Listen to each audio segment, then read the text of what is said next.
You can't satisfy everyone 100%. Sometimes it's 20, 50 और 80. Hello beautiful souls. तो आज मैं आपको अपने बिजनेस का एक छोटा सा एक्सपीरियंस शेयर करने जा रही हूँ। अगर आप भी ऐसा कोई भी काम करते हो जिसमें पब्लिक डीलिंग होती है, वहाँ आप सभी कस्टमर को या टेनेंट्स को 100% सेटिस्फाई कर सके, ऐसा पॉसिबल नहीं है। और इस चीज़ से परेशान भी नहीं होना है, क्योंकि ये आपके बिज़नेस का एक छोटा सा हिस्सा है। आप में से कुछ लोग ये काम पीजी का स्टार्ट कर और शॉर्ट टर्म में बंद कर दिया है, क्योंकि आप लोगों को ये पेन बहुत मेंटली डिस्टर्ब करता है। लेकिन ऐसा कुछ नहीं है, आपको इसको बिज़नेस का एक हिस्सा समझना है। हमारे पास पीजी का काम है और हमारे पास सभी अलग अलग स्टेट से बच्चे आते हैं, अलग अलग कल्चर से आते हैं। सबका डिफरेंट व्यू होता है सोचने का, कोई भी काम करने का। जब वो हमारे पास आते हैं तो उनका माइंडसेट हमने देखा है कि बहुत डिफरेंट होता है और पीजी में रहने के बाद बहुत डिफरेंट हो जाता है, जो कि नेचुरल प्रोसेस है। कुछ लोग वेट करते हैं कब स्टाफ आके सफाई करके जाए रूम में, वरना इतने बिखरा ही रहता है। और कुछ इतने साफ तरह से रखते हैं जैसे उनका खुद का घर हो। हमें खुद इतना सेटिस्फाइंग लगता है, हम उनसे मोटिवेट होते हैं कि चलो ऐसे भी बच्चे हैं। कुछ हमारे वही खाना प्रोवाइड करते हैं जो हमारा उसमें 100% होता है। कुछ के लिए वो बेस्ट फूड होता है, बिल्कुल घर जैसा होता है, फीडबैक अच्छा देते हैं।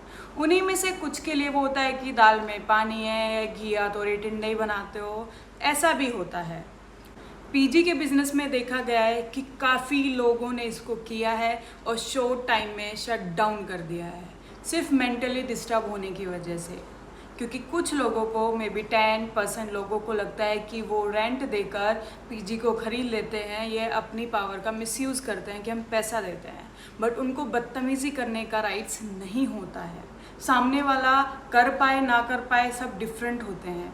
तो उस वजह से मेंटली इतना डिस्टर्ब होने की वजह से काफ़ी लोगों ने इस काम को बंद कर दिया है।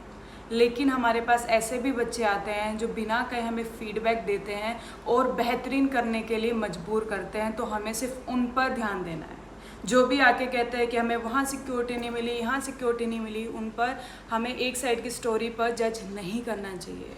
नहीं पता क्या रूल तोड़ के आए हों, क्या इशू हुआ होगा। क्योंकि हमारे पास भी पूरा हमारा एक पेज है जिसमें सारे रूल्स मेंशन हैं।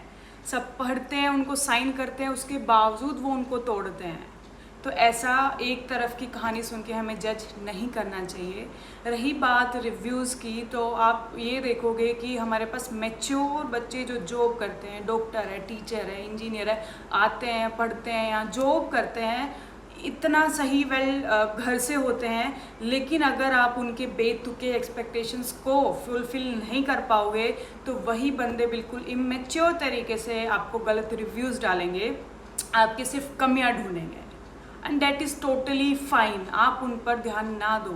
हर कोई एक जैसा नहीं होता है। जो हमारे छोटे छोटे एफर्ट्स को समझता है कि हर पीजी वाला ऐसा नहीं करता, आप ऐसा करते हो, आप बहुत अच्छे हो, आप समझते हो, हमारी प्रॉब्लम सोल्व होती है। हमें सिर्फ पॉजिटिव साइड पे ध्यान देना है।